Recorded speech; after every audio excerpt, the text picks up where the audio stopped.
Hi, Mr. Azlan, the landlord here on Sunday, 7th of March 2021. The time is 17:10 hours. And what we did today was we finished this hugel on the right here, as well as we added more tanah bakar on the hugel on the left. Okay, the one on the right here, we didn't plant anything yet. What do you call it? We'll save that for later once we've added more tanah bakar, probably next Sunday. What we've also done is we've took quite a bit of the tanah bakar from here, and you can see there's a lot more. So all this is tanah bakar right up to there, so you don't have to worry. We took at least 150 liters today.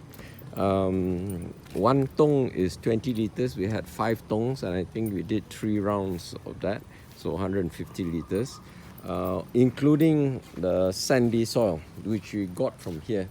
So this is the log at the one of the hugels. This one is where most of the tanah bakar went to. At the other end we didn't put tanah bakar, so we'll do that next week. We'll add more dried and green leaves and chopped up coconut shells, the kulit kelapa muda, and then we'll finish up the hugel there. Possibly by next week, this little hillock will have more elephant grass, and we can cut the elephant grass and mix it in our kuih lapis. So here is that log, and then today we cut a really nice straight line.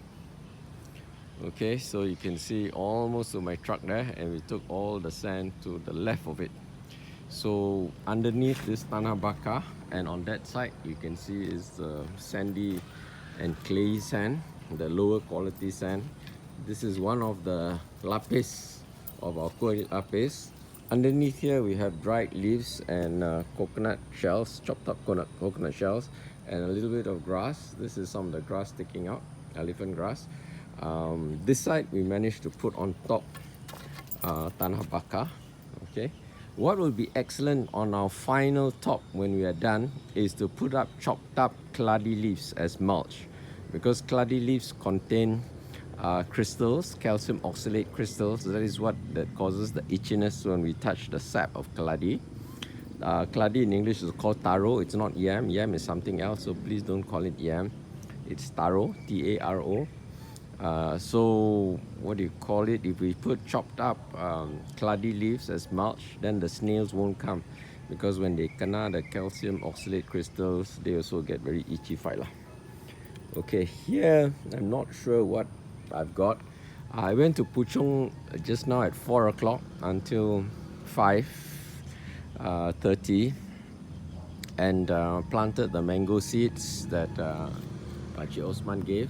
And I also noticed today the labu here, actually it grew overnight very long, so actually it came down here, so I didn't want it to grow on the cement, so I pulled it up and chucked it there. See how long it's grown, like overnight because of the rain. So what happens is it established the roots, and then with the rain it just grows. This is honeydew. This is more pumpkin here. Pumpkin is labu, of course. And I took the car tires, the cut up car tires, and I added here. So there are 1, 2 of them, 3, 4, 5, 6, 7. So next week we can turn this into a hugel. We put more lapis. As you know, you only need 3 inches of soil to grow vegetables. So for growing most vegetables, so there's potential here to grow something. Okay. And we also planted a whole bunch of papaya seeds today. I think everybody got a chance to plant that a little bit. So I'm not sure where they planted. So it'll be a nice surprise to see where it comes out. I assume they planted here, as well as the motorcycles here. Motorcycle tires here. Okay.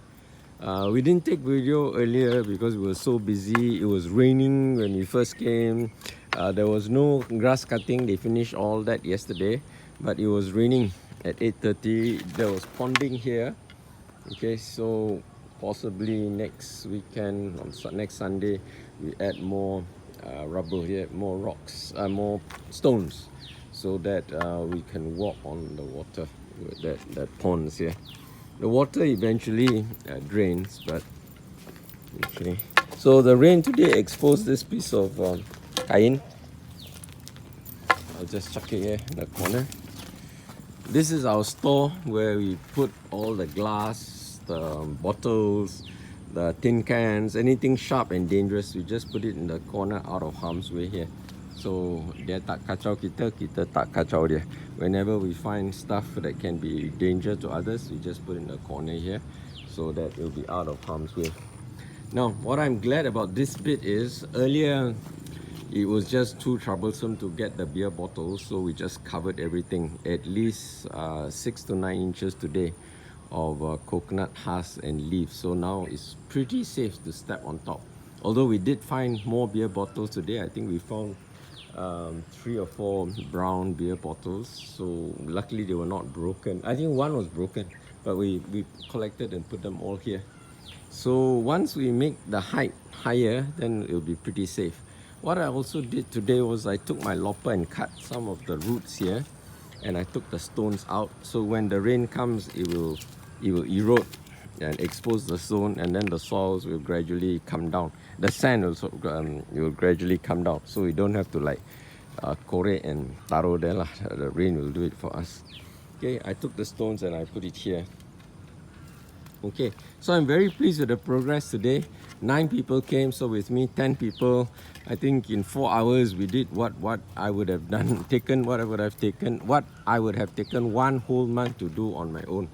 Okay, and then they also were very kind enough to push my truck twice, in the morning to push it out, to take out the barang, in the evening to push it back in after we put in the barang. As we were pushing out, the police came, bomba came, siren, everything, because the in-laws were bakar ikan here, and somebody complained because of the smoke and all that. So even the bomba and the sirens all came lah. So the police came, only the in-laws all cabut lari, lintang pukang, man. Wow, so fast they disappeared. They all cabut, ran this way lah, because scared you know. So what I did was, because the police don't like the fact that there's fire, I took all the stones and took them away lah. So it will be harder for them to make more campfire. But these people are incorrigible. They will somehow go and take from my hugel or what and make a fire. Then I will take away again. And then if somebody calls the police, whatever. But then I asked the policeman, you know, kita datang sukarelawan bersihkan tempat ini dari segi undang-undang, adakah kesalahan kalau kita bersihkan? So he said no, you know, kesalahan only if you kotor the tempat, if you bersihkan bukan kesalahan. But he said it's up to MBPJ if they want to summon us for trespass. Actually this one is a public footpath lah, so what kind of trespass is there to summon? In any case, I already written to my MBPJ councillor Danny Chan. I wrote to my ADUN Janaluah Jamaludibn. I wrote to my MP Tony Pua what I'm doing here, my landscape, what my concept is and all that. So everybody's informed. If they have any objections about it, they would have contacted me. They just keep quiet lah, because cannot say yes, cannot say no, not breaking the law. So it's fine lah. Anyway, the policeman took my IC and took all the details down, so no scared lah. Any volunteer comes, you just say, refer to the ketua there. The ketua Lanun is in charge. Anything, you just ask him to answer. I'm quite happy to answer on your behalf. Okay, I want to protect you guys because you guys have been very helpful. Both yesterday and today, we did a lot. You know, like now it's like marvelous lah, this place. The footpath is so wide now, and you know, so beautiful and clean, and we got a lot of soil. I think yesterday and today, few hundred liters of topsoil, tanah bakar, as well as the sandy soil, and we put it on the hugel, so it doesn't look as if it's got few hundred liters there, but I tell you, from all the tongs that he took, I calculated, you know, you got few hundred liters both yesterday and today. This hugel almost done, you see, so a lot there. Imagine the volume there. So I'm very pleased with you guys. I hope whatever you've learned today and yesterday, you can take back to your community and spread the word of gardening without pesticide, without chemical fertilizer. You just need to recycle the plants, make kueh lapis, and just what do you call it? Just spread the word lah, because growing your own food is like printing your own money. Okay, you don't have to pay for food, you grow yourself, and then if you grow yourself, you know, guaranteed it's organic, no pesticide, whatever. Sometimes people put label organic, you don't know can percaya or not. Even the Jakim label also cannot percaya lah. You know, they sell kangaroo meat lah, horse meat, and say it's beef. So you know, sometimes you just have to trust yourself rather than these jokers who will do anything for money lah. Okay, very selfish people, self-centered people. Okay, now already 11 minutes. I bora. I'm sitting here enjoying, admiring all the hard work that you put in yesterday and today. I'm just so happy. Okay, there's still a lot more to be done, so don't worry. You come next week, still got things to do. All this tanah bakar will go right up to the end there. We can go right up to the cherry tree there. Okay, so we haven't started anything on that side. Okay, so and then the ravine here also we can fill it up and tanam things. So there's a lot more to be done. Okay, and then we also have to talk to Indah Water, see whether we can get a TOL, temporary occupation license for their land within the wall. If we can get that, it'll be very good, very safe. We can keep our barang, we can park our car inside. I can lock up my truck, keep inside the thing. And you know, there are a lot of possibilities we can do. Then we can get more people coming, and then we can what do you call it, spread the word of organic gardening and community gardening, guerrilla gardening, foodscapes, edible landscape. You know, my idea is like Air Asia lah, edible landscapes for all. Everybody should have this knowledge, this skill. I think it's an essential life skill. If there's war, at least you can make your own makan. I think this MCO is a good wake-up call. When I used to garden when I was young as a child, my mother would say, during World War II, we used to do this, tanam this, we eat our own food, all that thing. That saved us, because all the people in the Pekan, they don't have land to grow their own food. You know, although we ate tapioca and ulam and all that, we still survive, blah, blah, blah. And my late auntie, okay, around the same age as my dad, so very close to my dad, died during World War II as a child because of very malnutrition. So it's close to my heart that we have good nutrition so that people won't get all this avoidable and preventable disease. Also, with good nutrition, you can reverse a lot of this lifestyle disease. In fact, all lifestyle diseases are caused by malnutrition, wrong nutrition, not undernourishment, but wrong nutrition. So we change our nutrition, we eat the correct food, we can reverse lifestyle disease. All these so-called non-communicable disease, there are about 25 of them. So all these are reversible. But of course, drug company don't want you to know lah, because they want to sell you their drug, make money. You know, as I said earlier lah, world is very selfish. Everybody's self-centered, think of themselves. Their shareholders got a quarterly horizon. Politician got 4-year horizon. When you do gardening or you plant forests, it's for the benefit of your grandchildren, you know. So we are thinking long term. As I said today, jokingly, half jokingly lah, you want to be happy for one night, get drunk. You want to be happy for a day, go fishing. You want to be happy for a week, get married. If you want to be happy for a lifetime, do gardening.